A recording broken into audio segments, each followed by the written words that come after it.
Hello everybody, welcome back to the channel. New Nowcast has just come out this Sunday morning, excuse me. Hot off the press. This isn't going to be a very long video actually because there's really not much to add, but everything's in the title really. Kind of the final humiliation, I suppose, for the Conservatives and in particular for Kemi Badenoch. She's set to lose her seat. We'll have a look at that in a second and get into this. But you can see from the numbers, not really too much changed from the last one. You can see Reform have edged up a little bit closer to majority territory. 326 from majority on 319. I think they're on 309 on the last one we did. So they've pushed up by 10, edging ever closer to that first past the post, 326 for a majority. Tories down to 33. Like I say, very humiliating for them. And the Lib Dems down in this nowcast to 80. So interesting. Let's go and have a look at the map. Like I say, it's not going to be a very long video. There's not loads to talk about, but obviously the first one we need to look at is Northwest Essex, which is Kemi Badenoch's seat. Look, it's a toss of a coin. It's just this last nowcast with the polling has pushed Reform slightly ahead. It's obviously margin of error on the day. Perhaps Kemi Badenoch would be able to cling on by a few votes. But look, we've seen the Reform Party's ability to win a close battle like they did in Runcorn and Helsby the other week. So look, it's not looking good basically, and I've been saying for a number of weeks on the channel that this is the way it was going when Reform set their stall out in just after Boxing Day, after Kemi Badenoch called them liars and frauds with regards to their membership ticker on the internet on their website. Reform's response to that was, we're going to make Northwest Essex a target seat. And I don't think anybody necessarily really believed it at the time. You know, this was the leader of the Conservative Party, and even though the Tories were doing very badly at the time, that seemed out of reach. I mean, she was, I think, in the order of something like 12% ahead. And you thought that's probably a little bit of a bridge too far. But here we are, we're only less than 6 months on. And according to the Nowcast, that's a realistic possibility now.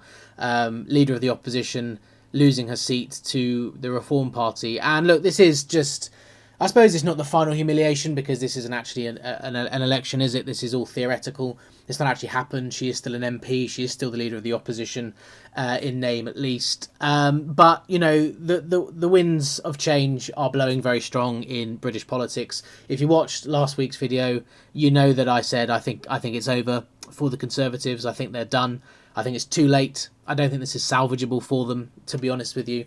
Certainly not in the guise that the party is now. There's so much institutionally in the Conservative Party that would need to change, and I don't see that happening. And I think they're done, and I think this is emblematic of that. Look, who knows? A lot can change in politics in a fairly short space of time. Perhaps in 6 months' time we'll be looking at this and Kemi will have re-established a massive lead and the map will be blue again. You know, you can never tell, but it just doesn't seem likely at this point. Reform are on an absolute tear, and they're taking Kemi Badenoch down now along with the majority of her other MPs. The other one that we should talk about, which is very interesting, is that not only has Kemi Badenoch due to lose her seat, but so too is Robert Jenrick. In Newark, he's actually even further behind now. He was just ahead in the last one. Now he's 1.3% behind the Reform Party. So again, it is margin of error. Again, it may not happen, but likewise, you know, it's humiliating for the Conservatives. And look, Robert Jenrick is the favoured successor to Kemi Badenoch. It's who most people would say is the natural successor to her. And I'm talking like she's, you know, definitely going, because I think she will be. I think her days are quite obviously numbered. This can't carry on for the Conservatives, and it doesn't look like there's any chance that anything's going to change. They haven't really reacted to getting absolutely obliterated in the local elections a couple of weeks ago, and if they're not even going to react to that, then what are they going to react to? So look, her days are numbered. There will be a leadership battle, I think, in the next year to 18 months. Whether or not the Conservatives hang on with Kemi until next May, when we have the Holyrood elections in Scotland, the Senedd elections in Wales, and a bumper local elections in England with far more councillors up for election than this year. And in all fairness, more Labour councillors are going to be up, and we're going to talk about that soon. But still, you know, whether you know, this time in a year after those elections have happened, the Tories may well have been wiped out in Wales. They may well have essentially been wiped out in Scotland as well, supplanted by Reform in both cases. So whether the Tories are going to hang on and see if that happens, With Kemi, I don't know. It seems like they might, to be honest, but you know, who knows what will happen between now and the end of this year. Perhaps there'll be a leadership challenge that comes along. I don't know. But look, yeah, Robert Jenrick also set to lose his seat. So, you know, what's he going to do? Is he going to stick with the Tories? Is he still, you know, his plan quite clearly is to take the lead of them. I think that's what he's hanging on for. If he didn't have that ambition, I'm sure he'd be in Reform by now. But I think his ambition is to lead the Conservatives, and he believes he can turn it round for them. It's ambitious, perhaps he can, but I don't think that's the case, to be honest. I don't think people are voting Reform saying, well, I'll vote for the Conservatives if Robert Jenrick takes them over. Like I've said recently, the Conservatives have a much bigger issue than just the leader. I think the leader's not helping them at the moment, but they have a credibility crisis, particularly with people on the right, socially on the right. Nobody believes them. You know, they can talk what they want about immigration, and you know they tried to claim credit last week for the net migration figures halving in a year, which in all fairness is down to their policy that they brought in last year before they lost the election. But of course, the immediate comeback is, well, who skyrocketed the numbers up to 1 million in the first place? And of course, it was the Conservative Party. So, look, they have big issues that I think go far beyond just the leader. And look, like I say, clearly Robert Jenrick thinks he can turn it round.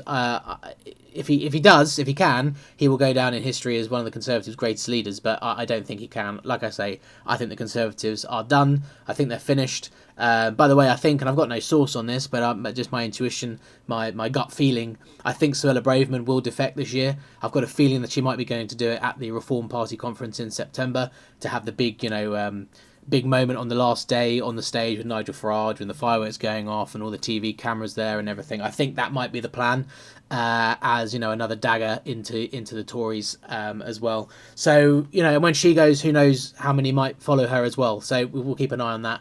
So Robert Jenrick and Kemi Badenoch both set to lose their seats, and like I say, there's not too much else to say. Frankly, you can see Reform dominating the map. Still not quite in majority territory, but by far the largest party in the House of Commons based off this.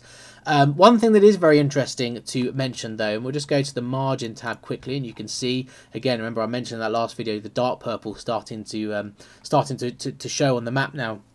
You can see there's more and more areas where that purple's quite dark, showing the Reform Party more comfortably in the lead in these constituencies. We go down to South Wales. We mentioned that a lot. You can see that the last Labour holdouts they're hanging on. They're doing all right still in Cardiff South and Penarth, where they're 8% ahead, and Cardiff North, where they're 7.4% ahead. I mean, I said they're doing better there. It's still not a huge margin, but they're a bit further ahead there. But they're just kind of clinging on in Cardiff East now. It's almost a 4-horse race there, really. Maybe even a 5-horse race with the Greens at 13%. You can see. So Labour just 1.5% ahead in Cardiff East. Be interested to see what happens there. Maybe I don't know who you would favour there, really. Maybe Plaid. But Reform also very close third, Lib Dems in second. So yeah, I don't know how that one goes. But Labour clinging on there in Aberfan. It's even Stevens with Reform.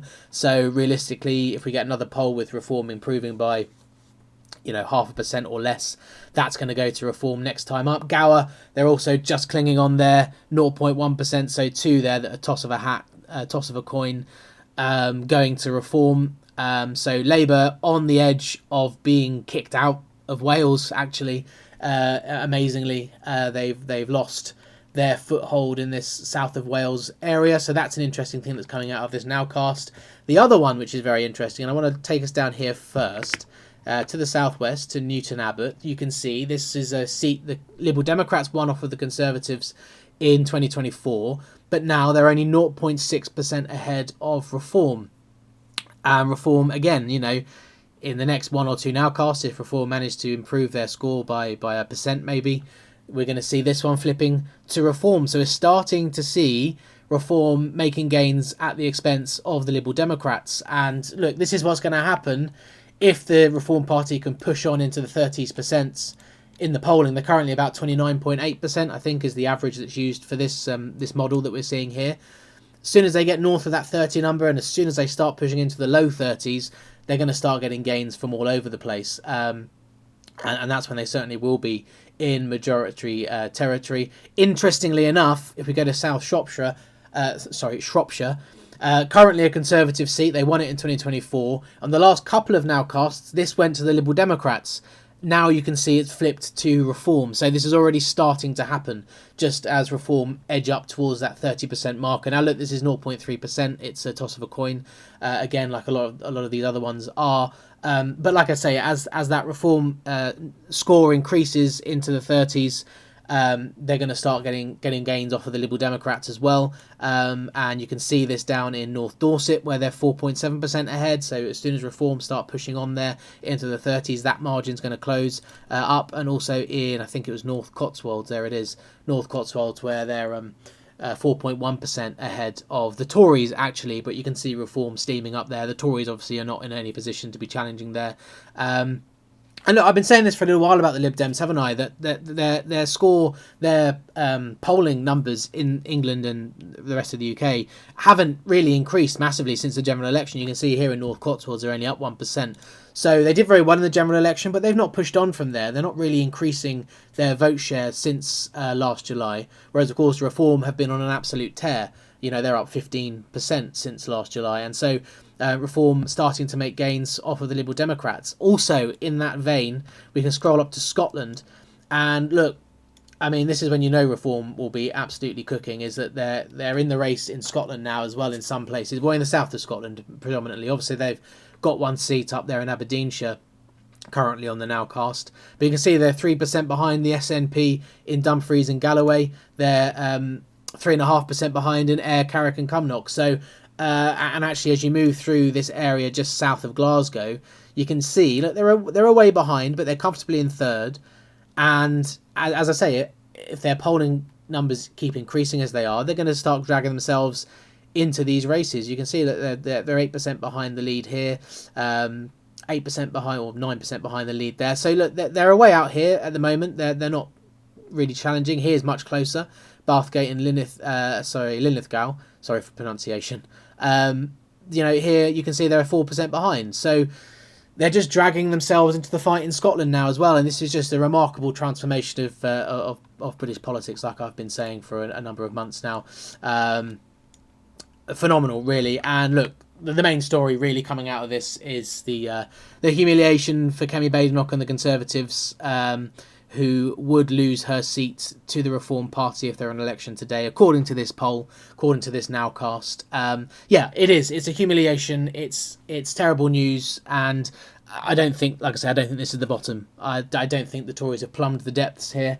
I think this keeps sinking. The ship keeps sinking and taking on water. And like I say, I think it's over for the Tories. I think it's over, and I think this humiliation will probably come to bear at the general election in 4 years' time or whenever it happens. So that's it for this video. Like I say, there isn't too much to go over there. We managed to get a bit out of it. Some interesting insights, I think, particularly concerning Reform taking seats off the Liberal Democrats potentially in the coming weeks or coming months. So yeah, very interesting. It's a brilliant time to be a Reform supporter if you are. They're on a tear. They're on track to be the next majority government of the United Kingdom, and who knows where we go from here. We'll be looking ahead to the 2026 local election soon. I know we're a way out, but you know, it's never too early to start looking at these things. Currently compiling a database and all that stuff, so don't expect a video too soon, but it's in the future for the channel. So if you'd like to see that, please do subscribe to the channel.